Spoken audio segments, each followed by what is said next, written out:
Welcome to episode 99 of the Omnigamers Club podcast, the podcast for games on all platforms, including your kids demanding to recreate every game from the show Bluey. I am Daniel Winter. And I'm Mark Uasa. Hey, it's the episode before 100, Daniel. Yes, yeah, and I don't think we ever officially described when we jumped to the new format. We may have sort of skipped a few numbers there because we retroactively included the playlists as sort of numbered episodes. So in total, we're approaching the big centenary there. So we'll have to think about something special to do, perhaps. That's right. Let's make it happen. And if I'm looking and sounding any different today, that is because unfortunately my computer has decided to die out of the blue. So struggling to find some local repair shops here. So we'll see what we can do. But haven't had to MacGyver up a little setup on my tablet in the meantime. Yeah, that is a real shame. Right as I was getting really hooked into Returnal as well. So maybe more on that another time. Nice. All right. Well, let's hope the best for your device Sure. today. So yeah, I've still not played that many tabletop games lately. In the aftermath of TCTC, we've had some debriefs from that has sort of got in the way of regular game nights and just catching up on sleep still, for one thing. But one thing I have been doing is playing a lot more games with my kid over the last few months. And there's a few games I've been wanting to discuss in regards to that haven't been the right opportunity to. So I just wanted to do a little grab bag.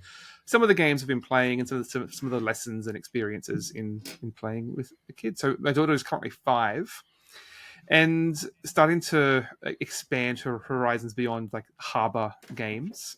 I did, though, check out a couple of weeks ago. We had some downtime in the city, so I took her to our friendly local game store, Rain City Games. So they have a library of games to play in store.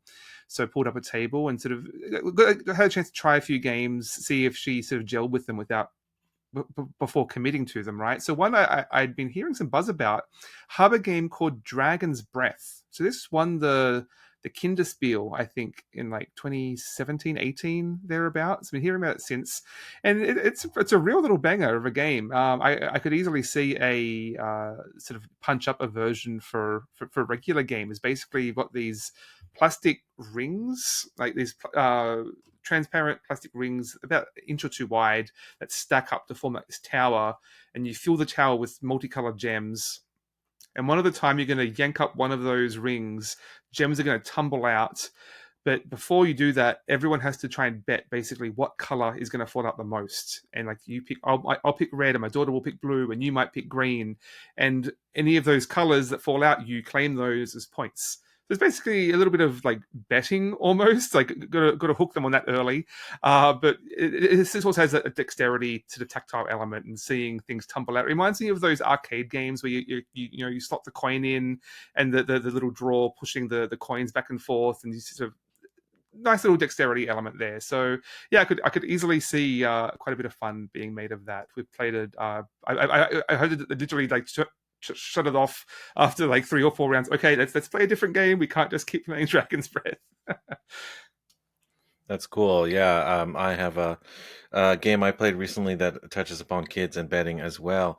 But I was inspired recently by, we met up with Greg Loring Albright, who was a Yes. guest on our show previously. He was visiting town for doing an academic kind of exchange at UBC.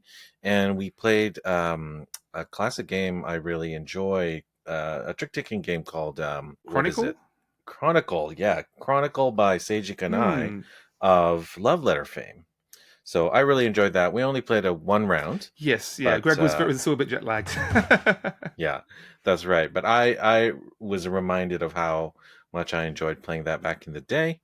And in honor of that, I played a bit of Love Letter with my kids. Interesting. Reintroduced them to that, and that was fun. And I also played a bit of the gang as well. I introduced the gang to my children. My wife was feeling a little under the weather, so just my kids, and they both got really into it.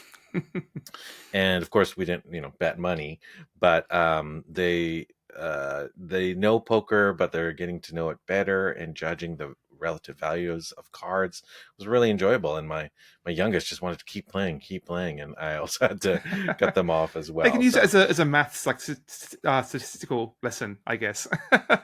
Yeah, that's right. Being able to count the cards, count the odds. Excellent. One other quick game I will shout out was called Spots. I've played this a few times with friends and had a blast. It's basically you have a section of cards picturing dogs. Dogs with spots. Dogs have spots. Dice have spots. You've got to match the dice. The pips on the dice to the dice symbols on the dogs. Easy.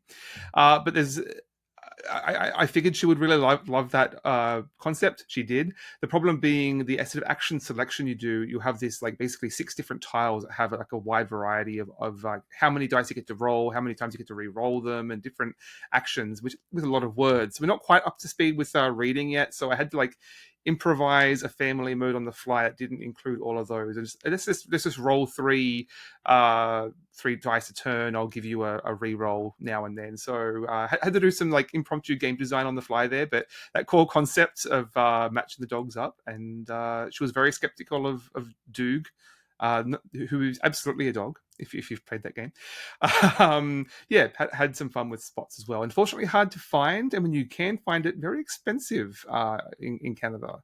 But that is a classic. That's cool. I think I've seen some art for that. That game is a little intriguing too. So, unfortunately, games are just getting more and more expensive in Canada in general, aren't they? Yes, yeah. For various reasons. Yeah. So one other one I wanted to mention that in more in line with sort of some light role playing, I haven't quite gotten myself up to DMing with her yet. I've got No Thank You Evil. I'd like to run with her sometime. Bit hard with this one-on-one. I want to need to get her some of her friends into that as well, perhaps. But in the meantime, what I have been playing is Wilmots Warehouse, which is basically, I mean, it's based on the video game, but works quite differently in that it's kind of a memory game. You're revealing these tiles with abstract shapes and colors, laying them into a grid face down. You have to remember where they are, but you basically form a story connecting all of these as part of a little mimetic memory reminder and creating stories to connect the symbols and how you interpret them. So she's really been enjoying that as like it's good practice for me with like doing some impromptu storytelling, and she loves it as well. So hoping that sort of can branch out into some more role playing with her perhaps sometime. And finally, there's one other one that I've been playing some video game. I've been playing video games that she watches, but it's been really a real struggle to get her to play games and actually get a controller in her hand. But I finally did it. I've got her playing Mario Kart for the first time after she showed some interest at the it was an arcade version she was playing. So I think it was Mario Day recently. There was a sale on one of those rare Nintendo sales.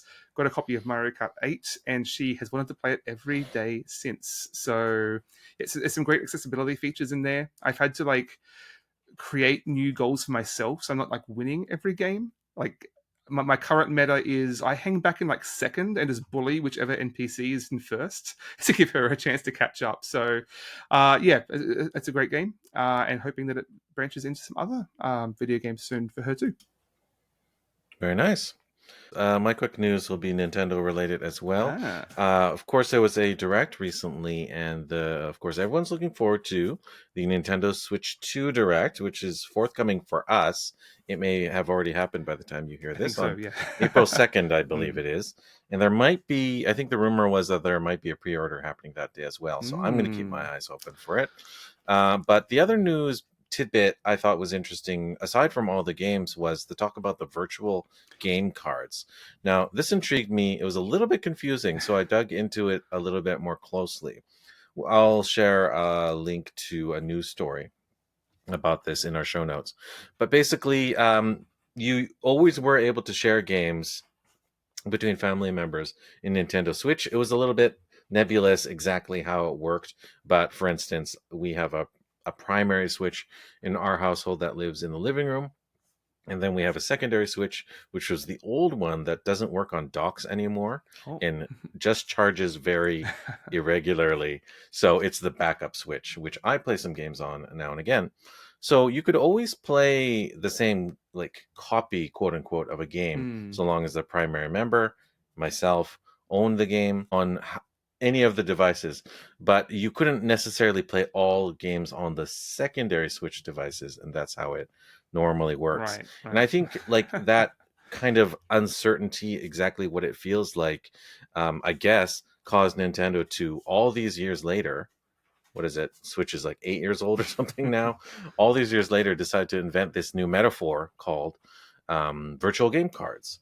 So basically, these are like cartridges that are virtual that you basically pop in and pop out of a device. Seems like they're trying to recapture that nostalgia of like from the '90s of physically trading video game cartridges with your friends. Like I remember trading Mario All Stars with one of my neighbors, and I gave him Banjo Kazooie or whatever it was. Yeah, it's a little bit unclear whether it'll be extended to everyone, but from what I've read, it's for family members, whatever that will be. I think you can establish family groups. I have for my kids and my wife. We have to have like a So physical connection with the other switches that you're sharing with, right? At least when you first like sync up, like yes, the old so this Game Boy Link cables. yeah, this new virtual game card system requires near field communication, so you actually have to be in proximity, like you were alluding to the other switch, which is a totally different restriction I don't think existed before. And basically you can eject a virtual game card from one system and then uh, load it onto another system and basically lends a virtual copy to them for I think a maximum of 14 days. There's like two So different versions of it though, and that work slightly differently. Like whether it's a family system or there's the family network through Nintendo Online. So yeah, it's quite a convoluted system with various conditions and exceptions. yeah, so I think they've made it slightly clearer, but not Mm. entirely clear. Even as for me, I've read through this article a couple of times now. So that 14-day limit, I think, is just to put a reasonable constraint into things. Basically, they want to ensure that you're doing this with family members or people that are at least relatively close to you in geography, as opposed to your cousin from across the country or something like that, or around the world. And apparently the interesting thing was that I just found out after reading the article in more depth is that you this is a optional change. Hmm. You can actually revert to the original system. This new system of virtual game card lending is not a requirement. So that was a relief to me. I think it seemed like from watching the video that this was intended to be sort of like a um, uh, I guess like a constraint on like reselling games or giving them away or being able to play multiple copies at the same time. I think you always were restricted from playing the very same game at the very same time on multiple devices, Yeah, like even within a if family. two kids wanted to play Animal Crossing at the same time, you had to buy two Switches and two copies of the game, Yeah, and there's not much way around that. And yeah, even still, like if you've got two kids wanting to play one game, but they have to like trade back and forth, and every time they want to change, they have to I'll unload my card and you can load it up on your end, and a lot of back and forth. It seems quite right. fiddly for the people who sort of people this would in theory benefit from it. Right. So it's not a perfect system Hmm. yet, and it's not a perfectly free system or trusting system, even within families. I think other systems are a little bit more permissive, like Xbox does it fairly well. We can't play exactly the same game at the same time, but you can handle multiple devices in the same household. I deal with that with my kid quite a bit.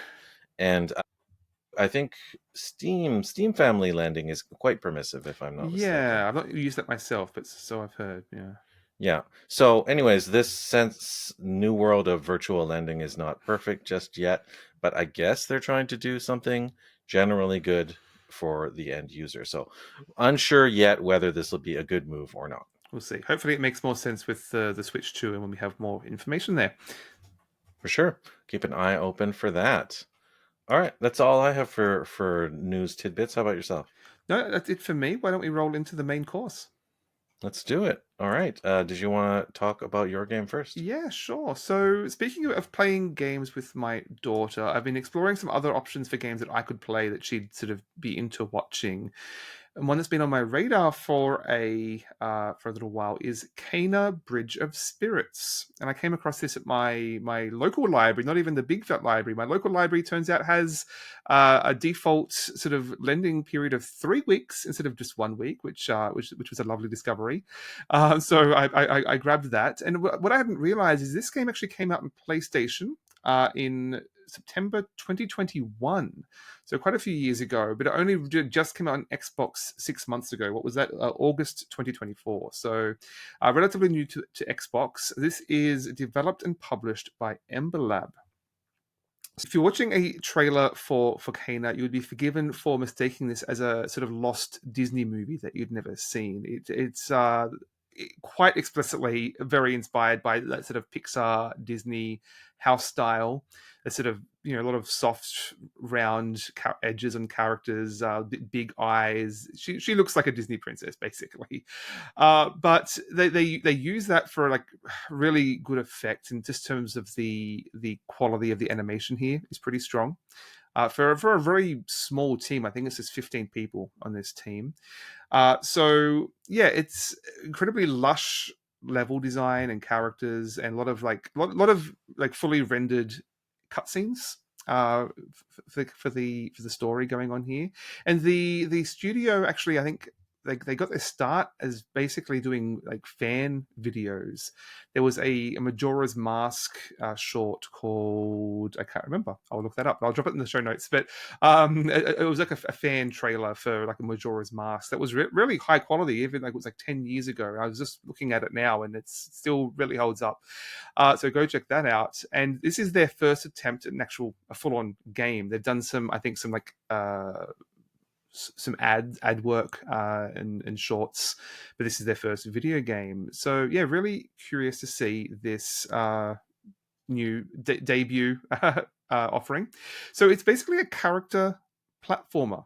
Your Spyro the Dragon, your Gex, Psychonauts is one of the few sort of more recent games in that genre.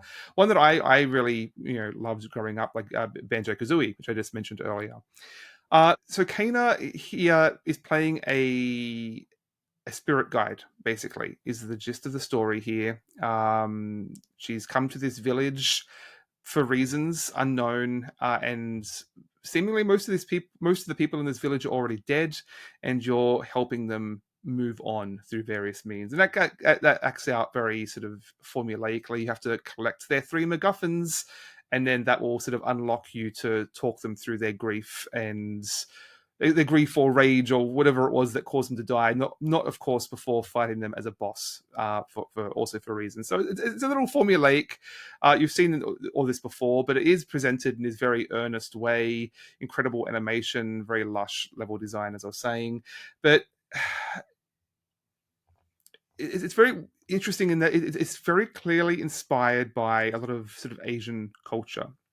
You've got, especially Japanese and Indonesian culture. You've got sort of very kitsune-looking statues everywhere. You've got monsters popping up. Like an early boss is called a kappa, but doesn't look or act anything like that sort of creature. So it's sort of mixing and matching a lot of sort of Asian influences here. In all respect, they do seem to be making an effort to be respectful in how they use it. The music, which is excellent, like there's really lots of layered folk music that it's layered in this really expressive way. It has an incredible amount of layers to the music as it sort of will start as these sort of very quiet moments and then rise up to this huge crescendo during the actions. And apparently was all created with in collaboration with a Balinese music studio. And all of the voice acting, or at least most of the main characters are voiced by people from these cultures. So there has been an effort made there. I would have perhaps liked them to put a bit more thought into not just like dropping names and images from those cultures and maybe do something a little more unique with them, perhaps. But I don't know. I can't really speak to that personally, obviously. But you can see a lot of Ghibli influence there very, very clearly, especially in that one of the things you're doing here is there's these little rot spirits. But basically, he's acting as something like Kodama, like sort of spirits of the forest. They sort of mass around. You're collecting them over the course of the game, up to the point where you're getting like up to 100 of them. You start out with just a couple. You're collecting these over the course of the game. They're basically acting like Pikmin. So one of those little guys ordering them around, a little bit like a game that I quite enjoyed called Overlord, I think it was, which had you. It was like a third person action game where you're playing like the villain in a sort of fantasy story and ordering these little minion Pikmin creatures around. So here you've got the rot spirits, and you're using them for some puzzles, but also in combat in some pretty clever ways. But most importantly, I think it's just really cool. It's an incredible incentive as just a collectible. It's one of the most exciting collectibles you can get. I get a little guy to follow me around, and B, you can put hats on them. So one of the other collectibles is like there's something like 20 to 30 different hats you can collect over the course of the game, and you can customize which have what hats on, and it's just a nice little level of customization that I'm really appreciating. So the thing is, it does sort of cap at some point. Like you can collect up to 100 of them, but once you get beyond about 30, they sort of stop populating. I don't know whether that's a technical issue, but it doesn't sort of represent in game once you get past that sort of threshold. What does happen though is as you're exploring, you'll go inside a hut and to look for collectibles, and suddenly they all sort of dynamically just sort of pop around on the crates and the shelves, and they're just sitting there watching you, or you're climbing. Like this is sort of Uncharted style climbing sequences. You climb to the top of a cliff, and they're all just standing on the edge waiting for you and looking out over the view. And so they do some clever things with like just populating the world with these creatures and using them to make it feel more alive in some really clever ways that I'm appreciating. So enjoying that. And I said you can also use them in combat. Combat is it's basically in like arenas. Like you'll do an exploring section, and you'll come to an arena. Time to fight. That starts out very simple. You've got your light attack, your heavy attack, your parry. Pretty simple.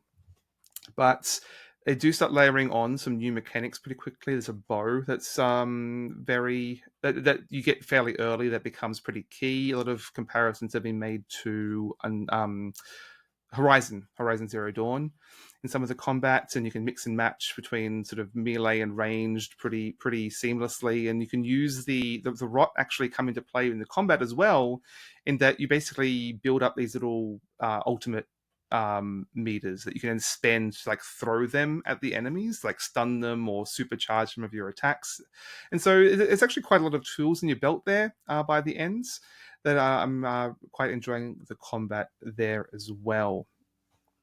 So the one thing with the combat though, it feels like it wants to be a Dark Souls game, in that the bosses are all pretty, and even some of the regular enemies are all pretty involved with like pretty like complex attack patterns, multi-stage fights. You know, trying to figure out, oh, what can I dodge, what can I parry? There is a parrying system as well.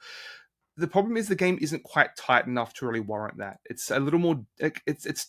It's more difficult than it needs to be, especially with this very sort of kid-friendly sort of Disney aesthetic.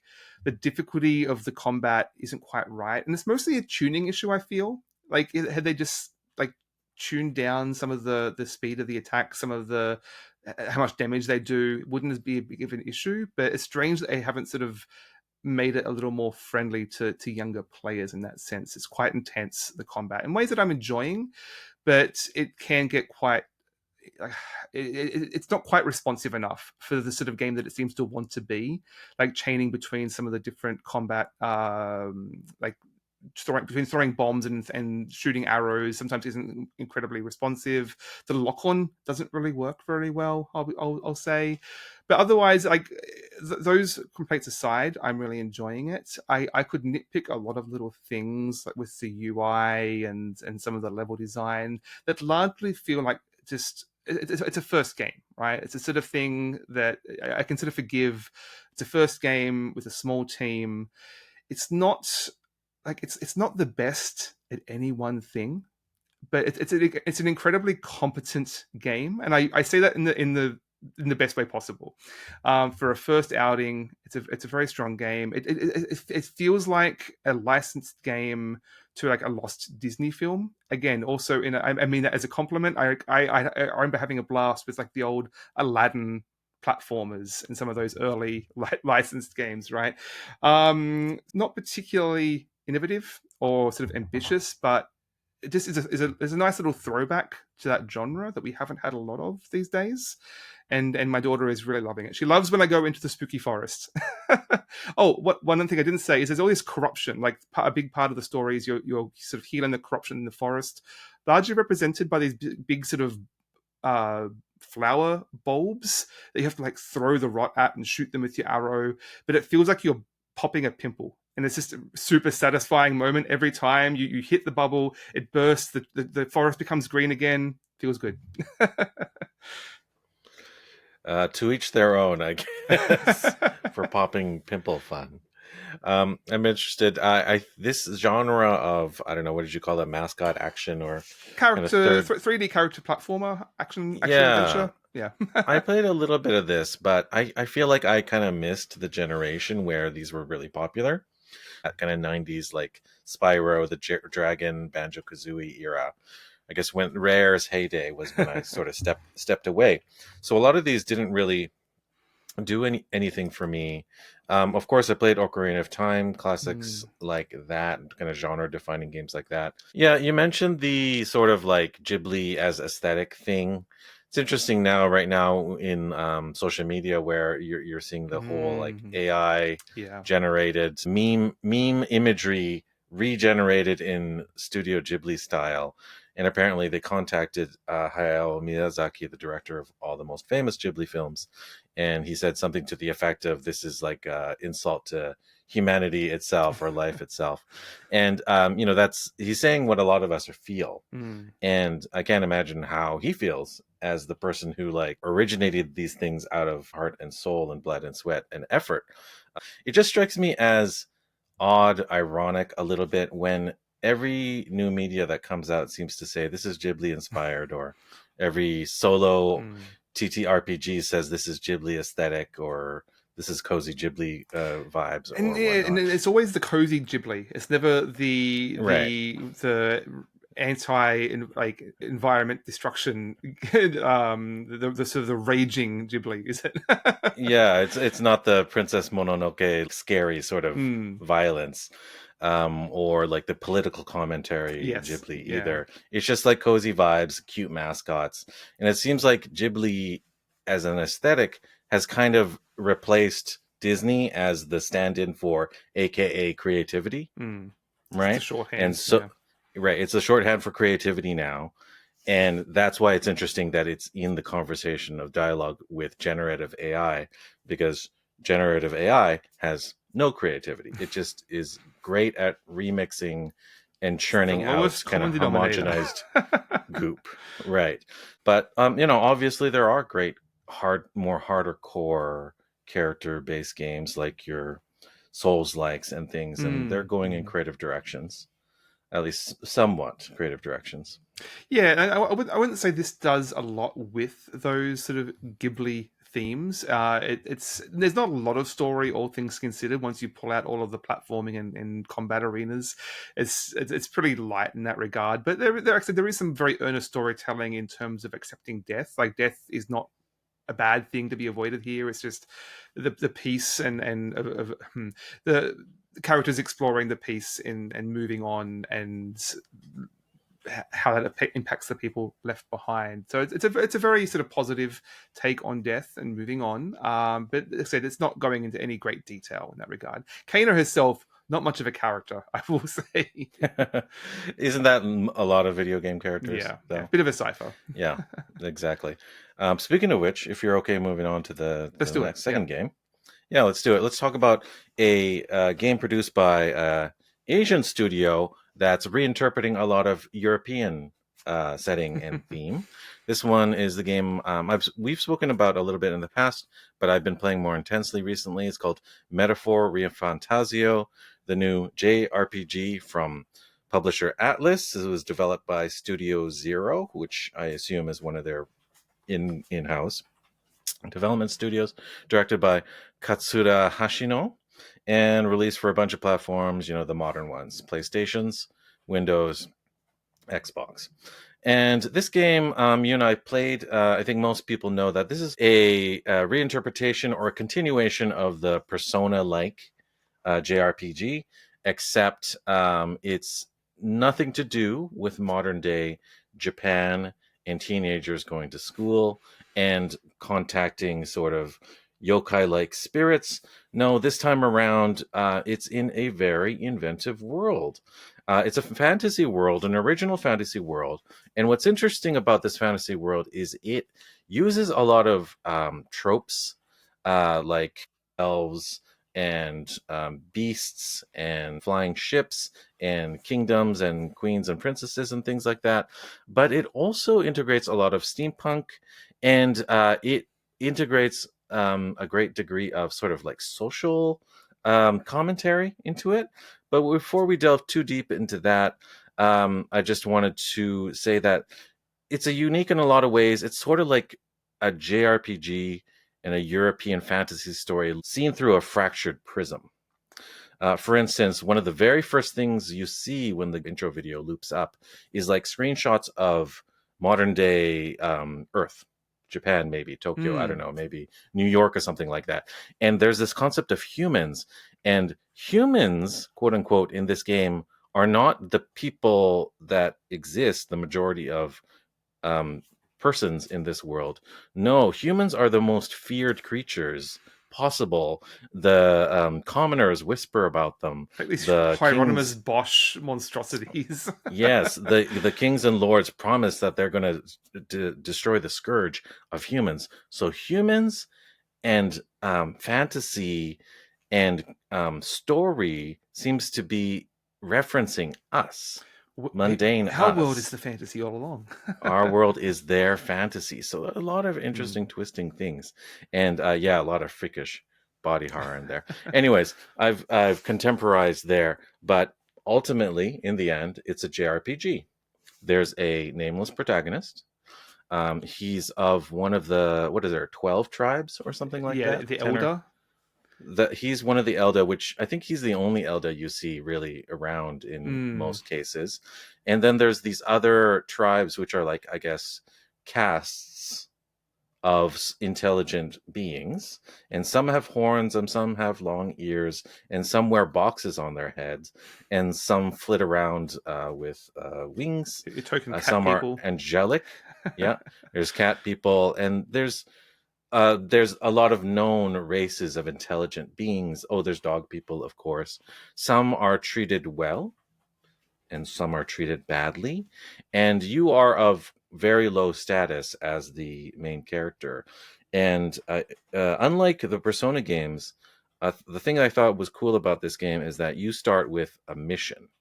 There's so many structural things that are similar to Persona games, but so many story things that are different. Where do you think we should start, since I'm just kind of jumping all over there with covering this? Like mechanics or story or Yeah, well, setting? you go into the story a bit because, as you said, Sure. this. I mean, Persona games always take a while to sort of roll out and reveal what they're really about. Whereas this kind of throws you in with a clear mission from the get go, in terms of you basically trying to you're looking after the prince, who has been sort of absconded and sort of at death's door, missing for years, but you secretly know where he is. You're trying to sort of let. You're trying to. What are you trying to do? You're trying to return him to power Yeah, to well, become yeah, the once and future king, and cue right? at him, I guess, is the thing. Yeah, Yeah. So basically the prince is Sleeping Beauty. right. Yes. You and Secret Order are charged with sort of protecting them, and your mission as the protagonist is to bring like-minded people together to advance his return to power. With the power of Even though there's, democracy. yeah, which is interesting. Um, a strange event occurs.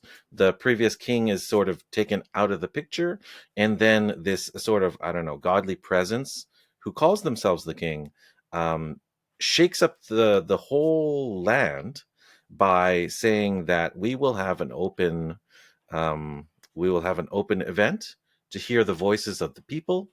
Everyone will get they don't call it a vote, but they'll get their say, and they get to back a champion. And then basically anyone could be the next king. It's not limited to men. It's not limited to any one of those various tribes. It could be anyone, but There are some clear front runner characters. The characters essentially have power to begin with, and you are at the very opposite end of the scale. And the story is of your character's sort of rise to power, notoriety by doing various deeds. And these sort of champions, these candidates, they ride these strange vehicles called what are they called? The runners, Steam runners or something to that yeah, end. And some of them, most of them walk on land. They're big, kind of like industrial devices, like ships, kind of like like metal seagoing silk ships. striders from Yeah, Morrowind or something. but they run on legs. Mm. So, and one of them, of the very powerful antagonists, flies in the air. So that one's very rare. So this game is very reminiscent of a lot of traditional European fantasy stories. It is also reminiscent a lot of the mechanisms of JRPGs, but it's kind of like in conversation with them and trying to reinterpret them. And that's what I really find exciting about this game.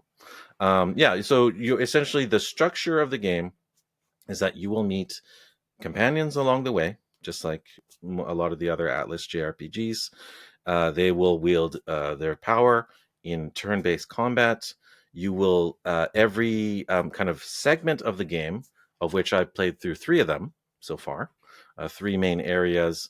You have a goal. In the Persona games, it was to take down one of these dungeons, one of these palaces, I think they were called in Persona 5. But in this case, it's different every time. It's sort of like one leg of the challenge of the campaign to win power. You're given a literal deadline.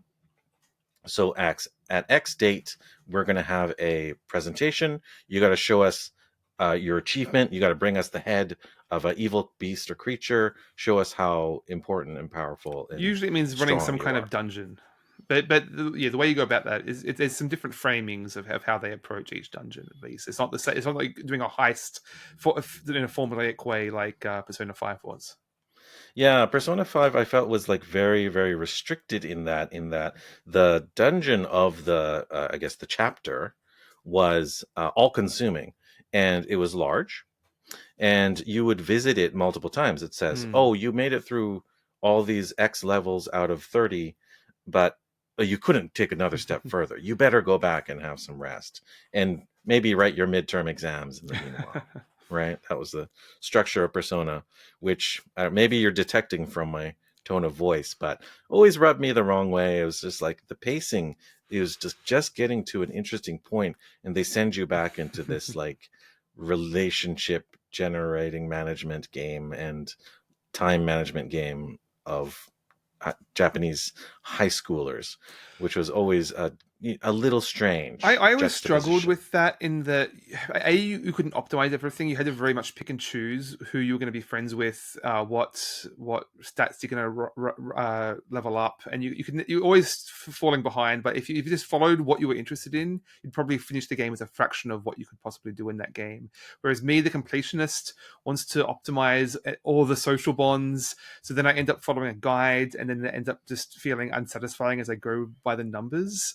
And so, yeah, I've often, I mean, I never finished Persona 5. I enjoyed Persona 4. I didn't finish 5. I like them, but I'm still trying to sort of reconcile my feelings on them and as whether it's the game's fault or how I approach them and sort of trying to Yeah, break away from that sense of completionist. I'm in a very similar boat to you. I enjoyed the heck out of Persona 4 Golden. I played it extensively on the PS Vita and I beat it, Mm, but I got an unsatisfactory ending. mm, And I feel like it was because I sort of followed my interests yeah. and I followed my initial inclinations and I didn't follow a guide. And as a result, my storyline wasn't optimized. And that pissed me the heck But off. here's the thing, Eh, Metaphor lets you do everything. You can quite easily complete all of the side quests, maximize all of the goals, and you're not going to be missing out on everything. But in the same sense, it also feels like I'm sort of going through the motions. Like I'm on where I'm currently at. I've got 15 days to complete this goal. Well, by within 5 days, I've done the side quests. that I can. So I've got 10 days left to fill in. Okay, I guess I'll just run through all of the relationships I can level up. Okay, I've done those. I've still got 5 days. I guess I've got to level up my wisdom. I don't know. What is there to do now? Yeah, you're right. There is that sort of overall structure is like you have about a month to Hmm. best manage your time really well. So you really only have to worry about advancing the primary goal about, I don't know, maybe like 5 days before the deadline, if that. Hmm. But you have to tackle these other side challenges. So there's these bounties, I guess, that you can track. Those are pretty common. They're very much like that sort of, they're in so many games. They're in the Legend of Heroes Trails to the Sky game I'm playing recently. They're in Final Fantasy 15. They're those big bounties. They're, kind of like you just track down this villain, you track down this Usually in monster. some kind of mini dungeon, right? Yeah. Oh, they're in Final Fantasy 12 as well. They're in so many games. So these are sort of side missions. And then there's literal side missions that townsfolk will send you on, or even your companions. You can have companion quests, which will open up new stories. I think for the most part, the bounties are pretty meaty. They're the sort of Hmm. like proper, like full size encounters. The companion missions almost reach that level. There's custom dialogue.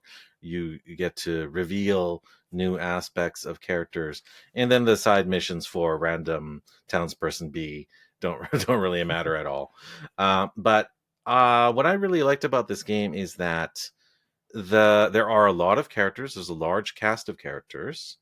The main party members are all quite charming and Hmm. distinct, and because they are adults for the most Hmm. part, with careers, relationships of their own, passions and drives of their own, they're a lot more interesting and less insipid and less of just like these pastiches of manga tropes. You can explore a lot more, sort of wider Like, variety of arcs and sort of right. drives in these characters, right?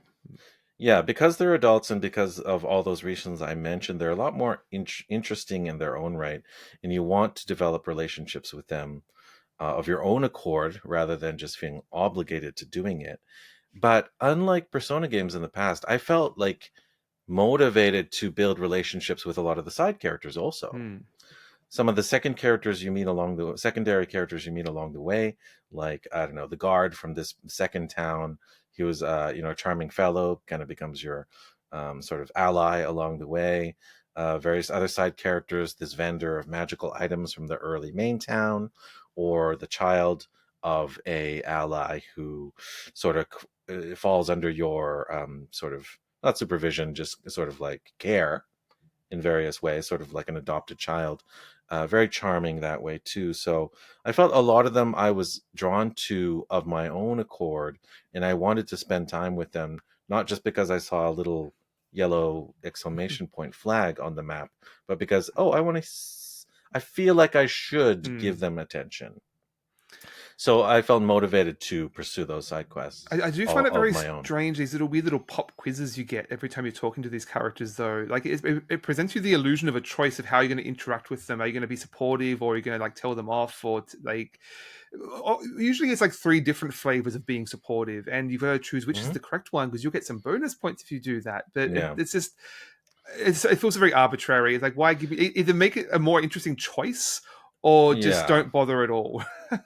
Yeah, I think the stories themselves are interesting, but you're Hmm. right. The responses you give are not very impactful for the most part. I think it just depends on whether you get 2 points, 3 points, or 4 points Yeah, yeah. based on the replies that you make. So yeah, I'll give you that there. They're not too intriguing, but a lot more interesting story wise than Persona by far. I really couldn't give a damn about a lot of those side characters from Persona 5 or even Persona 3 Reload, which I played recently.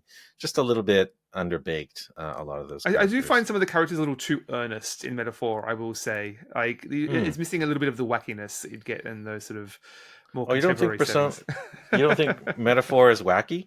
It can be sometimes, I guess, mostly in Heisenberg's weird eating Oh, obsession, but oh, Hulkenberg and Heisme. You're right. thinking Oh of those are yes, two yeah. two different characters. But yeah, Hulkenberg is hilarious. Heismay too. I really like the character designs. Like they're just so. They're obviously European inspired, except Mm. for Heismay. He's sort of Japanese inspired. But some of these creatures are designed in really sort of like exaggerated ways. Like the elves are like even more sort of angular Very pointy. with their ears, like just pointing out like 2 feet out from either side, way more than the trad fantasy that you see from sort of Lord of the Rings and Dungeons and Dragons earlier editions.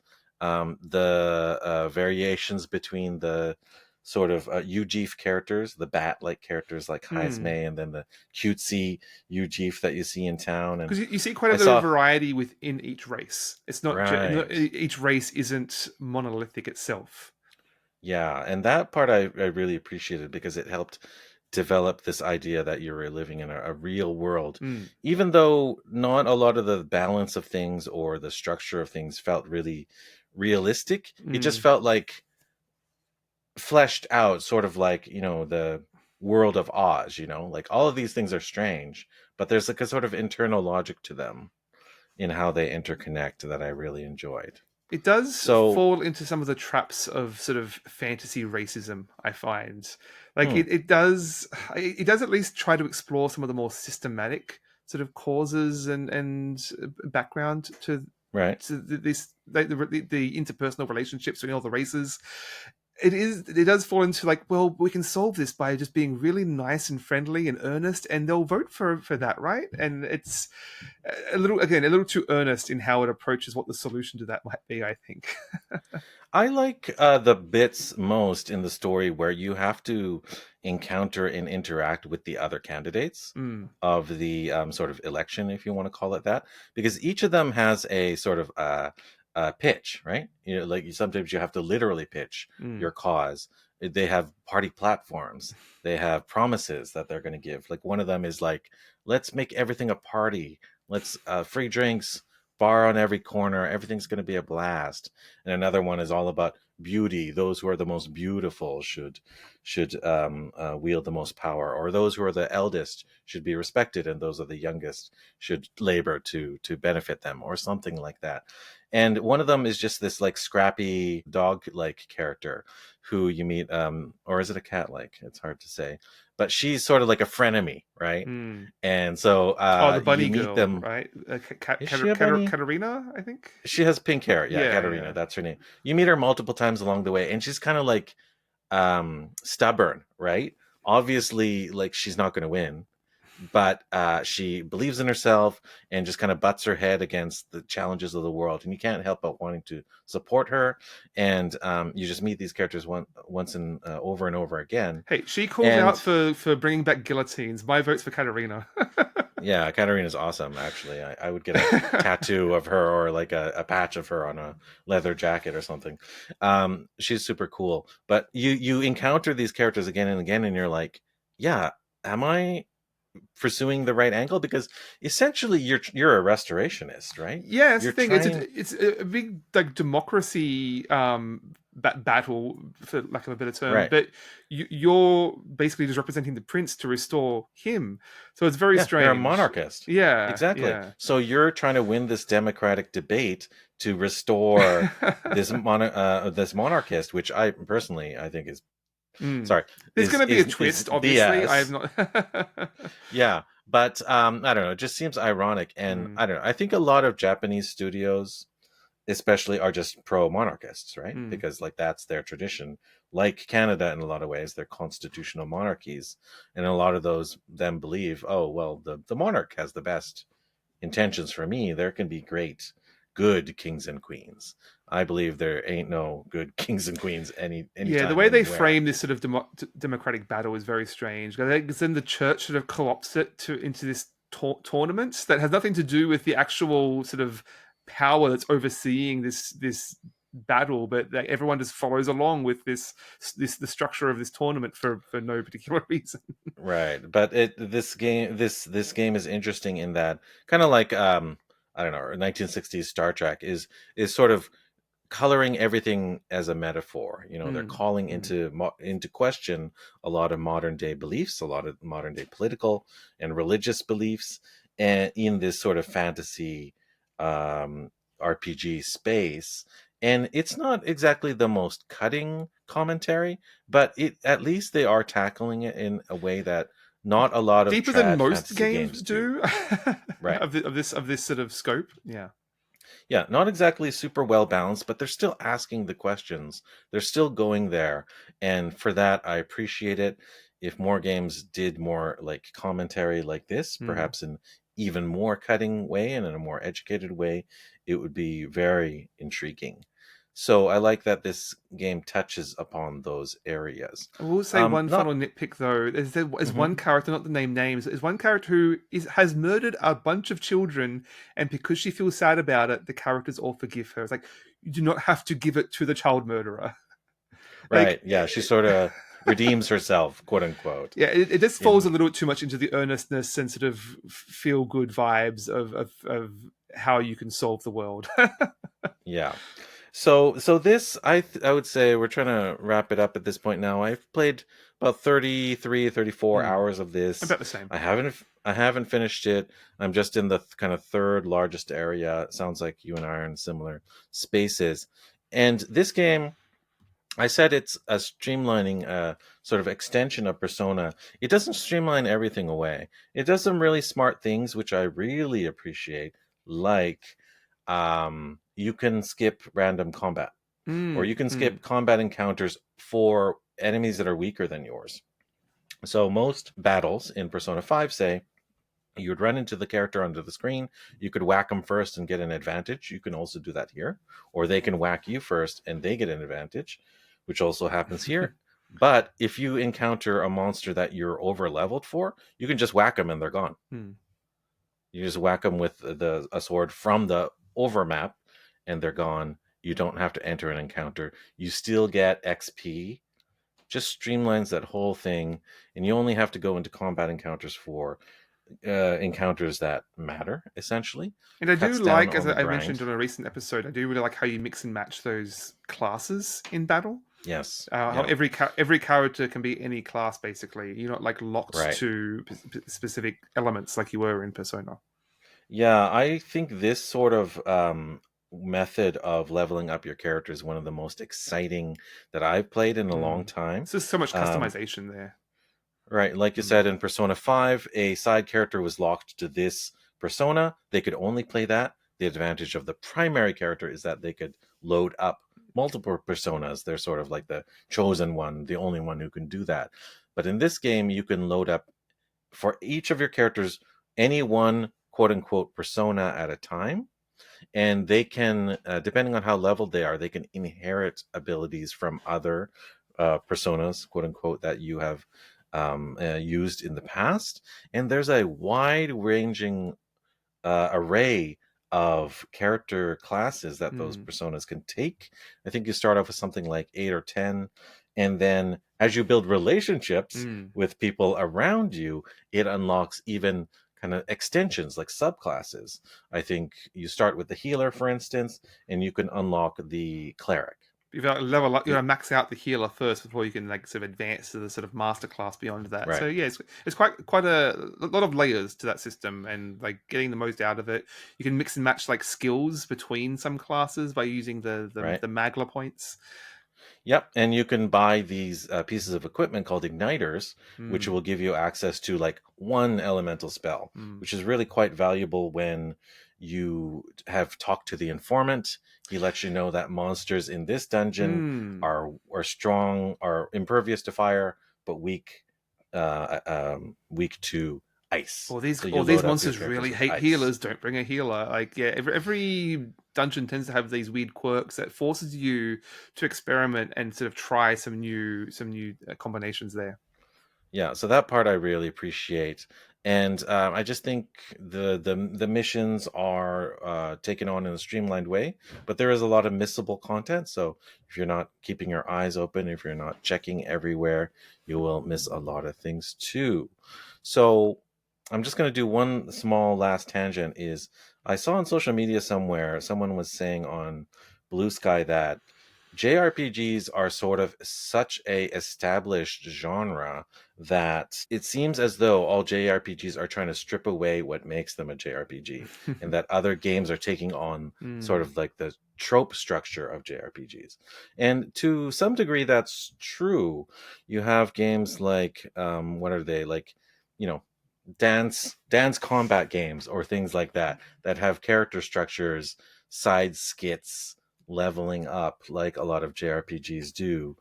You have action games, I don't know, like your Genshin Impacts and things like that that are taking on things like JRPGs. I don't know, in a lot of ways Madden is becoming kind of a JRPG, but that people are sort of getting past the mechanisms, the core mechanisms of JRPGs. I, for myself, disagree with that. I actually still do appreciate a lot of these old school mechanisms. I do tire of others as well.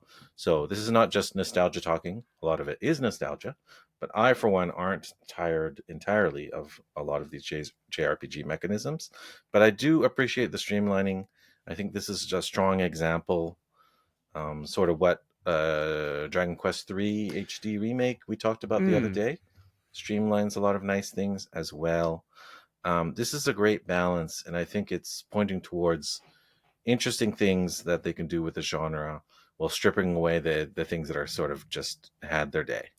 I am really enjoying so many of the quality of life features here, but I am surprised to find myself missing some of the friction from Persona, Hmm. like in being forced to make a decision and like choosing between which character do I want to spend time with, where do I want to go in this world, and trying to sort of it forces you to engage in that world a little more, engage in the characters, and force you to sort of make a decision in what you want to do rather than just going through the motion of doing everything. That's me Hmm. as a completionist, and I'm trying to fight that in myself to some extent. So yeah, I'm not sure how much of that is the game and how much of that is how I approach it. So So you're a yeah. completionist and you're asking for more missable content. Is that Well, I'm what trying I'm to. hearing? That's me trying to better myself and not be such a completionist. Yeah, and I think Got I'm it. retroactively appreciating how Persona did some of those things, but there's lots to love here too. Yeah, yeah, and I've harped on Persona a lot. Persona is still great. Hmm. Obviously, they're sort of at the zenith of a lot of style and creativity in Yeah. JRPG space. They have been for so long that I will still obviously play the next Persona game. But this sort of has been a refreshing change of pace, sort of like a second tier, just like Bethesda Game Studios has Elder Scrolls and Fallout. Well, now Atlas can have Persona and Metaphor Hmm. and whatever next game they come out Yeah, with. applying that formula of having the structure, the calendar structure, and all the relationships, but applying that to a completely different format and setting is really engaging. I recently mentioned what was the game Dungeons of Hinterberg. Did that Hmm. a little bit of that too in like a resort town setting and fighting through dungeons. So that was another cool take on that. But yeah, it's a lot more to sort of mine in that structure. Yeah, for sure. I think I'm not done with JRPGs yet. I think there's still promising things for the future. But I've talked at length about Metaphor, so I'm happy to leave it there. Okay, why don't we wrap that All up right, a and quick dessert. yeah. Well, I've avoided talking about more manga and anime for a few episodes now, but I'm going back to that well. That I've been returning to an old favorite for years. I'd only ever seen one anime, and it was a bit of a deep cut that I've returned to quite recently, and that is Nichijou, My Ordinary Life. So the original manga was by Arawi, I think is how you pronounce that name, and the anime was by Kyoto Animation. So this is the animation was is over like 15 years old now. I think it's been out for quite some time. Very interesting sort of structure. It doesn't really have any story or plot. Each episode is just like little slice of life skits in this town. You have central characters, like this big ensemble group of characters, and each skit is just like them going to school or going to the shops, and these weird little skits. Mostly this like sort of absurdist humor. What really plays with in a fun way is this sort of the catastrophization that students, like every little thing, like, oh, I accidentally gave my sketch of my crush to my friend, and this other person's going to see it. It's the end of the world. Like literally, a bomb goes off as if their world has blown up, or like there's this 5-minute cut scene of them trying to chase down their notebook, and there's really excellent action comedy, like just the way it sort of paced the action, really hard cuts for emphasis. It's just incredible animation for such a short, such a small scope in story. Has some incredible animation to some amazing effects, and just cute characters. And yeah, I love it. I've been reading the manga again as well, but partly the reason I'm revisiting this is that they just announced that author's follow-up manga, City, is now also being made into an anime by the same studio, coming out in a couple of months. So City, the animation, I think it's called, coming out soon. Very similar style in terms of it being slice of life characters, more adult characters rather than a school setting, and the art style in the series at least is much more vibrant and colorful. It looks a little bit like Scott Pilgrim. Similar animation style, but the character design is much stronger, sharper color palette there. So interesting to see how that changes things up. Yeah, I have read a couple of chapters of City. I just started recently. I think I found it on the K manga app, Hmm. which K is for Kodansha, which is a big publisher of manga in Japan and here in North America as well. So this is their North American app, which has started releasing a bunch of stuff. Like I think you mentioned, what was it, Shangri-La Frontier the other day. Yes. That's on K manga as well. So I don't know a lot about City, but I do like slice of life a bit. I'm a little annoyed by slice of life sometimes because literally I'm just like, come on, something happen, please, some plot, please happen.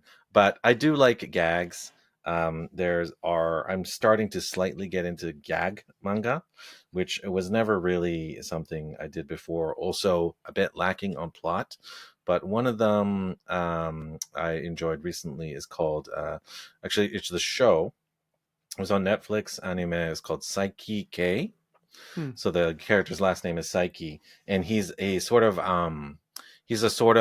One Punch Man style superhuman.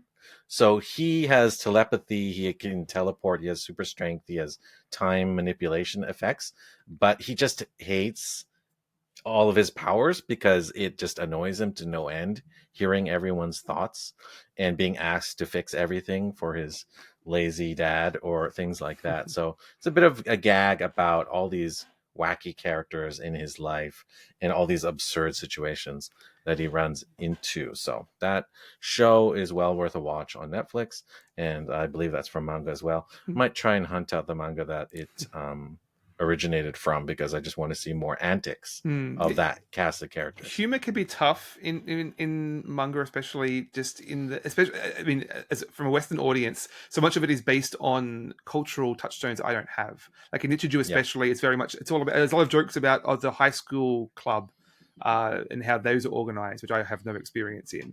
And so I think in the end, the anime has a little more focus on the action and the pacing, and can control that more, even if the jokes don't entirely land. So the manga takes a little more work, I think, to appreciate. Yeah, there's I think stories like Psyche K, and another one which is like, what is it? Komi Can't Communicate, which is another anime based on a manga that is set in high school. But just like the characters, all the characters that you run into are just like over the top tropes. And because they take those tropes to such an extreme, you just can't help but laugh at them, because it's such absurdist humor, Yes, right? yeah. So that I absolutely enjoy. All right, I'm going to briefly talk about the media that I have been watching. So I'm not talking about a movie or an anime this time. I'm talking about a Western digital animation. This one is a show, a very short series called The Amazing Digital Circus. It's on Netflix. As far as I know, that's where it originated. I think it only has like something like 4 episodes or something like that. But the cover art seemed interesting to me. It was just sort of on my backlog for a while. And then I was watching some Japan videos trying to plan for my trip. And I saw that they had an anime cafe style pop up of Yeah, this yeah. show, which is ostensibly a Western show. It has nothing to do with Japan as far as I'm aware. So this show, have you watched Amazing Digital No, I Toys? watched the trailer before recording tonight. That's all I know Okay, of yeah. it. I've only watched one episode of it, by the Mm. way, so I'm just going to really give my impressions. But this show is really inventive in a lot of ways. It has this distinctive 90s aesthetic to it. Mm. Like it literally starts with this pixelated intro to make it look like a old show. Like it's like a Well, show like that 90s existed. 90s VR cyberpunk sort of aesthetic, like reboot, I Yeah, guess. like reboot, like Beast really Wars. low, yeah, low res, Mm. low poly, low texture, 3D animation, 3D CG animation. And in this case, it's supposed to look like that, obviously. And it's also supposed to be a little bit off-putting, Mm. kind of like watching Toy Story 1 is a little bit off-putting, right? Those characters don't look right. And in this case, a lot of the characters don't look right. But it's set in this fantasy world, and the main character is this sort of Harlequin, sort of female clown sort of character, and she doesn't know why she's there. She doesn't remember her life, and she's encountering all these wacky cast of characters. One of them is a rag doll. One of them is this sort of walking pile of building blocks with eyes, I guess. One of them is a sad king. There are all these sort of tropes, but they're all a little bit disturbing and disturbed at the same time.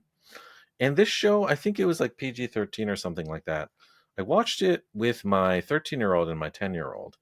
And while we were watching it, I felt like I don't think this is right. I don't think this is right for my youngest.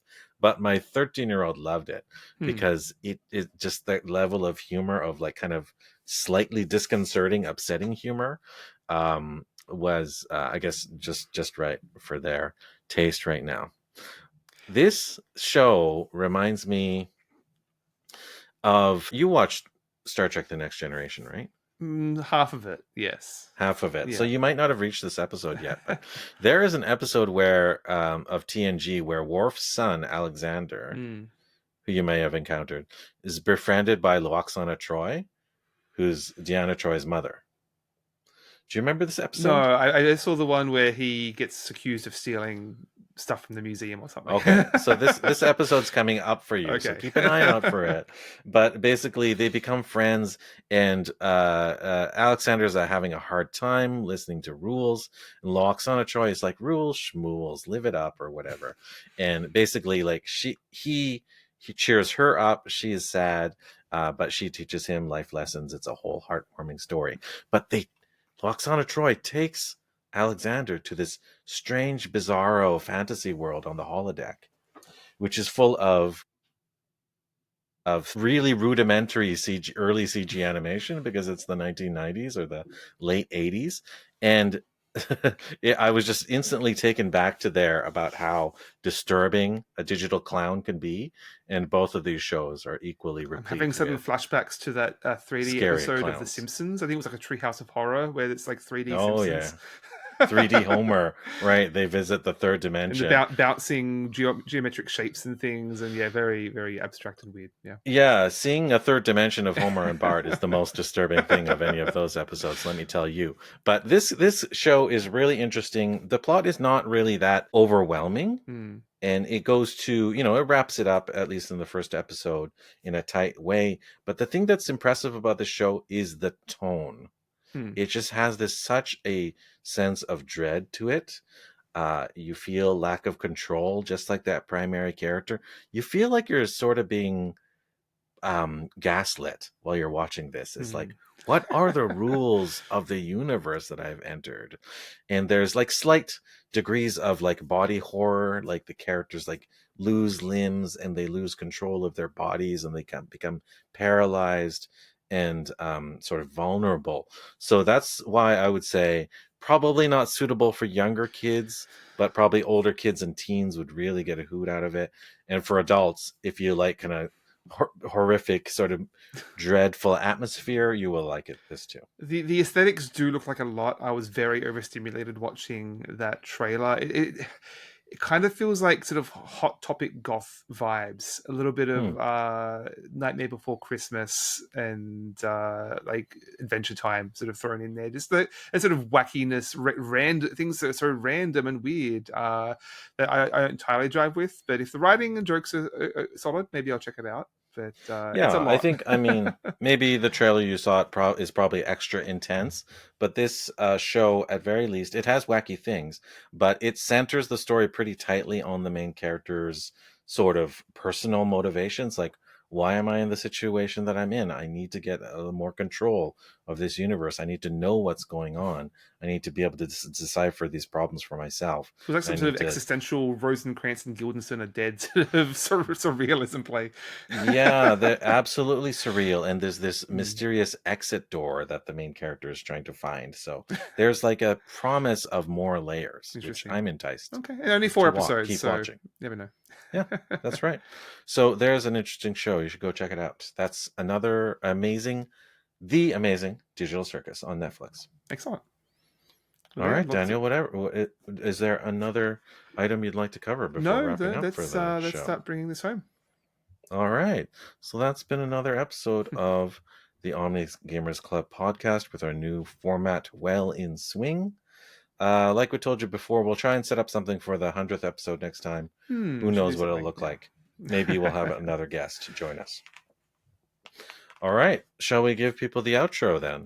Yeah, well, if you have any thoughts or feelings on today's games or animation or any suggestions you'd like us to check out, you can contact us at omnigamersclub@gmail.com or at our website, omnigamers.club. And you can also find us on Bluesky at Omnigamers Club or myself at Board Game Feast. Yep, and I'm OmniGamer Mark at Blue Sky as well. You can catch us on YouTube where we post these videos whenever they come out for each episode that comes out. Or if you caught us there already, you can get us in audio form at the podcatcher of your choosing. We love to see comments, positive ratings. We'll do our best to catch them. We might miss, could be a few days late, but we'll do our very best to get back to you when you reach out to us on those platforms. And if you want to leave us a little review for our 100th episode, that would be a lovely gift. Love to hear it. Give us some recommendations for games to cover Yes. in the near future. Yeah, that's it. This new format. Let's just try new things. So throw us some suggestions. Absolutely. We can always fit another game in or two. Okay, Daniel. Well, it's been a pleasure talking to you. Till episode 100. Have a Next time. balanced diet of games. That's the catchphrase, right. right? Sorry, I blanked there. It's something we do. Yeah. Thanks All right. all. Thank you. Bye. Bye.